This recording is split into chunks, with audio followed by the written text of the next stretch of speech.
Hello, my name is Teresa Valentino, and I'm back today with another bit of savvy, little pro tip that I've survived with. I am, of course, a child trafficking survivor since 1972, and so I've learned a few things along the way, and I wanted to take a moment out of my super duper busy day today, and I know I keep saying that, but I really am so busy that I almost don't even know how to focus.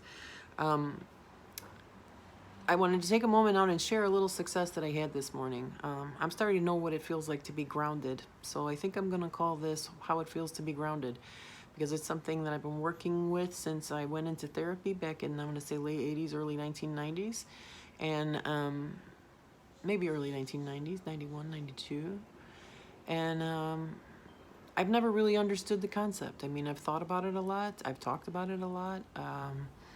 But I've never been able to actually know experientially what it means to feel grounded. Like, they're describing ways of feeling that I can intellectually kind of grasp, but I don't actually feel it. So I was faking it till I made it. And that's a big thing that as a survivor I really recommend. When you think about who you'd like to be, just pretend you are that person and then be that person. It's not like living in a little fantasy world where people like to pretend that they're so much better than they are, but it's like who you could be if you weren't so scared, if you hadn't been bullied or whatever.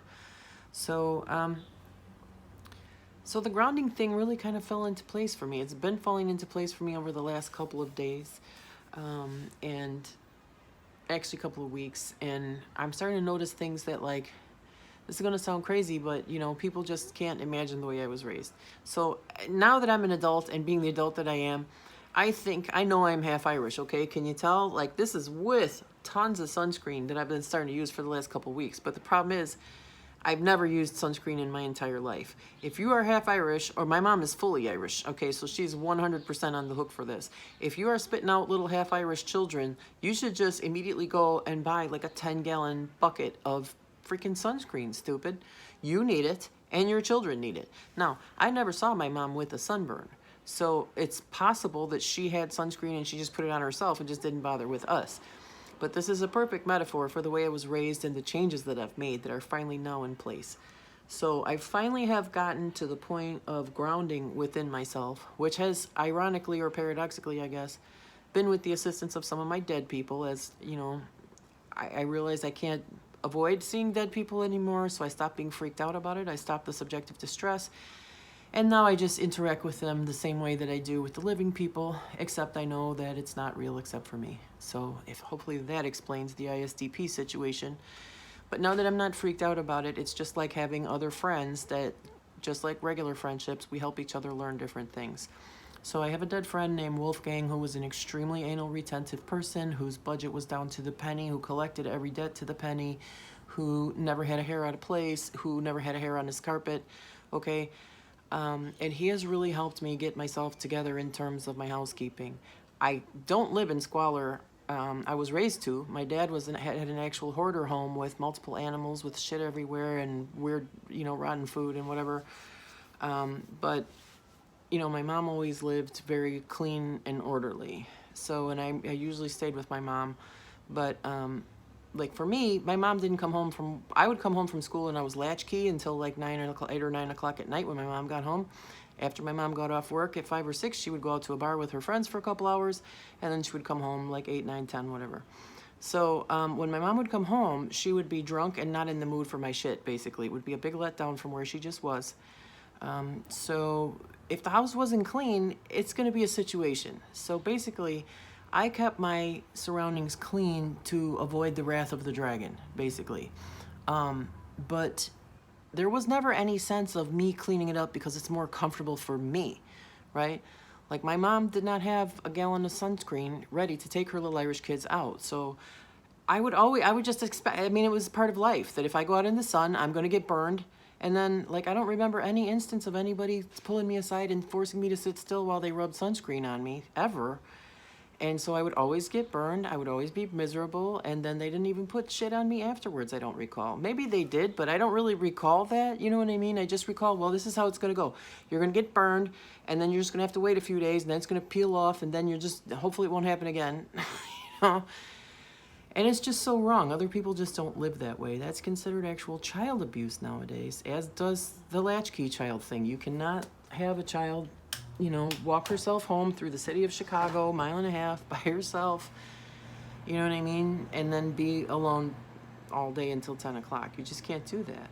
So, but that's how it was then. So, good to see that the world is changing.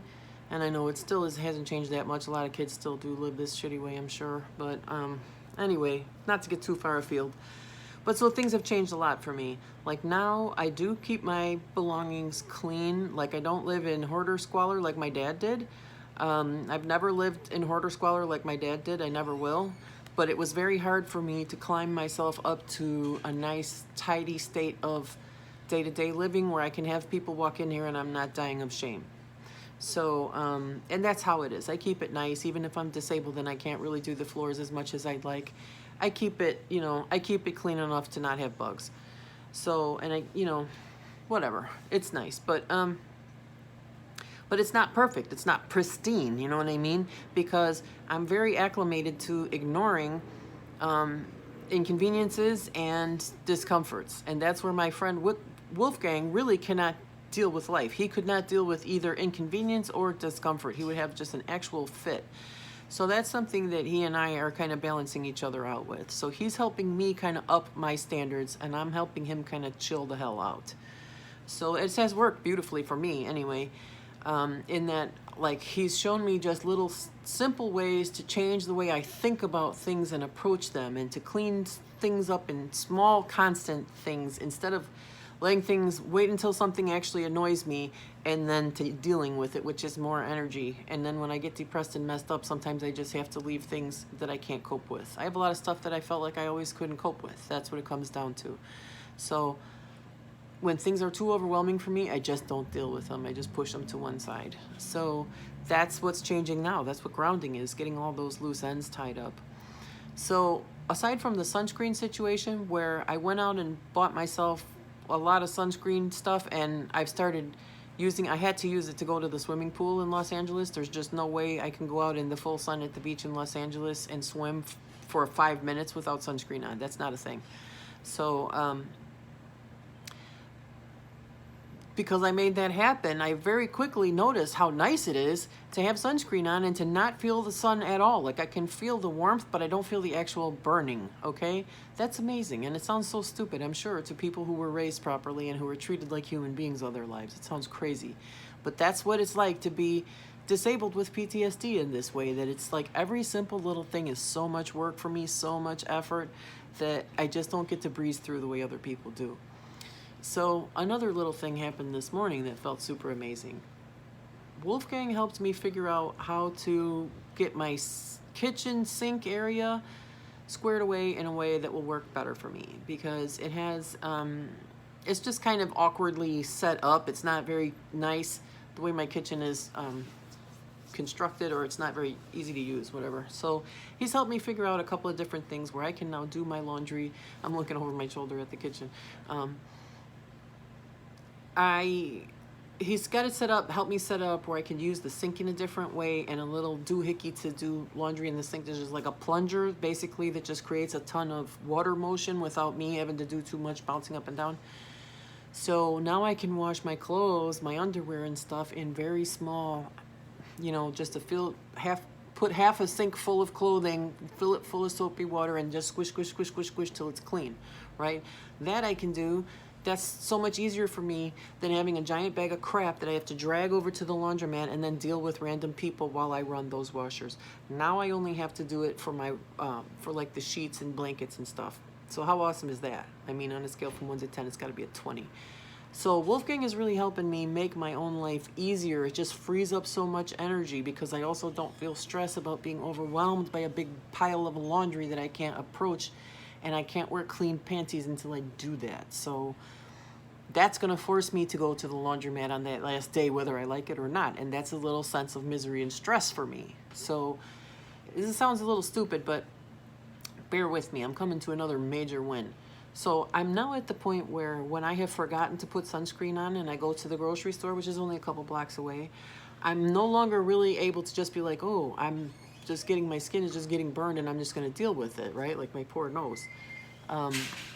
I'm not that girl anymore. I'm like, oh, my sun is hot. Where's my sunscreen? And I'm immediately reaching and I go, oh shit, I forgot it. So that's a change that I've made this month. I'm like 54 years old and I've made that change this month to where I notice my skin is feeling hot when I'm walking outside and I think, oh, where's my sunscreen? And put it on there.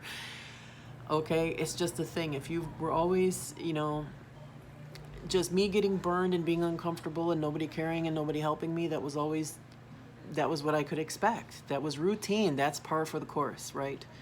So this morning, I'm sitting there enjoying the greatness of my perfectly tidy kitchen. It's like so tidy now. It's like always clean. I feel great about it. It just makes me happy every time I walk in there and it's that clean. You know what I mean? And it's something that has been too difficult for me to achieve in the past. Like I said, I kept it tidy, but it not, as perfect as I'd love it. But it's not gross, but it's just not as great as I'd like it. So because I'm too depressed and I have too many mental health issues to really keep things as sparkling as I'd like them. So, but now it's getting a lot easier. Things are getting a lot cleaner. I'm having an easier time. I have gotten myself a lot more clothing. That's another thing. Once I got out of Catholic school, my mom just kind of stopped buying me clothes. So, and one thing that my mom and I used to argue about really bad, which was kind of my major victory this morning, was my underwear. Because one of my situations with Joe was that he was selling my underwear. So this guy would offer to babysit me for the weekend, and then he would come and pick me up, and my dad would give me all the little weekend bag that my mom had sent me with several changes of clothes. And then he would take all the underwear and sell them. So I never had any underwear. So basically that's how the whole thing stopped, I guess, is that my parents were divorced, so it was like a weekend trade-off thing, and then my dad would go and pick me up from Joe and then drop me off with my mom. So my mom was always like drunk and she didn't have time for me anyway, so she was like, why can you never bring back your underwear from your father's house every goddamn time? What the hell is wrong with you? And I just said, Joe took them. Joe takes them. You know what I mean? And I had told her that before, but I guess she didn't hear me or didn't listen or whatever. And I said, Joe took them. Joe takes them. And she just was like, oh, okay. That time it just like registered in her brain. And she was like, oh, okay. But there was no like further discussion. So over the years, that was something that continued to be a problem. Like my mom had a dog that if he found my underwear, he would eat the crotch out of it, which was just would freak me out every time. And it's like, I don't know where I could possibly hide my dirty underwear that your dog won't get to it. I honestly don't. So that would freak me out. And then I had different times when different strange men would be in the house for different reasons, like men my mom knew or plumbers or whatever, and they would snitch a pair of my underwear. That was just too much of a trigger for me, and so I refused to wear them. I mean, basically, starting from like age 7, I didn't want to wear underwear again, and it was something that my mom screamed at me about and belittled me and shamed me about all the time. And I knew it was gross. I knew it was disgusting. It was not clean. I smelled bad. I didn't feel good about it, but I couldn't make trophies all day. That was what it came down to. So that was something that my mom just would call me a pig and just scream at me and made me feel so bad and so ashamed of myself, because she always did have really good self-care. My mom always had clean clothes. Her clothes always looked nice. She was always slim. You know what I mean? She's a bitch. But anyway, so as I got older, as I got into my later teens and stuff, I mean, obviously it got to the point where no, I really am going to really have to wear underwear. You know what I mean? And then I was living on my own anyway, so I had more control over my environment. And so it was easier for me, and I just kind of eased into it. And then I got to the point of feeling good about it, and I feel good about it now. And I just noticed this morning that now that Wolfgang has helped me set up this little situation where I can just clean stuff at my leisure, and it's simple squish squish, I can just really wear it for 2 hours, take it back off and change it, because I have, unlike my mom, over the past few years, I just buy myself some new underwear. Even I'm not running out. See, I need more than 1 or 2 pairs that I have to wash every night. See, but that's how I was raised, to just, like, if you're a 7-year-old and you're faking it till you make it and doing the best you can on your own, you really only have 1 or 2 things, and you just wash them when you wash them, right? But now I want my things to be clean every day, so I have enough clothes that I can do that. And That's a weird thing to be 54 years old and feel like that's a huge accomplishment, but it really is. And I know that there's a lot of people just like me who are just suffering out there, doing their best, struggling to live the best self-respecting lives they can, and it's still a struggle, and they're still being judged, and they're still being criticized for everything not being just perfect, rather than people appreciating how great it is that it's not squalid. You know what I mean? So, but I feel great about it, and I feel great about it enough to make a blog post about it. So today I was in there washing my underwear, and I was thinking, you know, yeah, it's like I have separate, I have enough underwear that I can do just like a little separate set of 4 or 5 of them every day. You know what I mean? And then just always have them on hand, now that Wolfgang set me up in this little system that makes my life just easy and convenient. It's easy for me to make my life convenient and comfortable for myself now. That's what Wolfgang is teaching me how to do. And it's wonderful to feel it. That's what grounding means. Grounding means being able to integrate everything from your internal life to your external life, and having those two reflect and work together in a good way, so that the reflection that my outer experience of the world is to my inner experience is positive, pleasant, and well aligned. It's all working, it's all balanced and harmonious. So when I see myself doing such excellent self-care, where like if my underwear, if I've worn them for 2 hours and I feel like changing it, sometimes I will. You know what I mean? If I've just been sweating a lot or whatever. And that's such a different thing for me compared to the way that I was raised and the way that I used to feel about myself. But at this point, every time I'm standing there at the sink with my little washer wand thingy, washing just a few pairs of underwear or a shirt, whatever I want to wear the next day, it's really nice. It feels like a very simple way that I can just respect myself and care about myself. Just take 5 minutes to make my own life exactly the way I want it, and it's really a good thing. I'm really glad that I learned how to do this over time. And so I hope that my sharing this can help you know what it's like to feel grounded. I'm really enjoying this. It's a very different thing for me to be like, I'm washing dishes, and then I realize that I actually need to pee, but I only have like 4 dishes left. So I feel like I should just keep going and finish those dishes and then just go pee in a minute. And I'm starting to realize that that's incorrect. That's totally misaligned priority. What I need to do is stop washing the dishes, go pee, wash my hands off, and just go back to washing the dishes. So, you know what I mean? It doesn't seem like a big thing to other people, but like right now I have to pee, so I'm going to stop this video because I'm just getting good at caring about myself. And so I hope that's helpful for you. Please check me out, teresavalentino.com, and here on YouTube and on Twitter. And by all means, please rate, like, subscribe. See ya.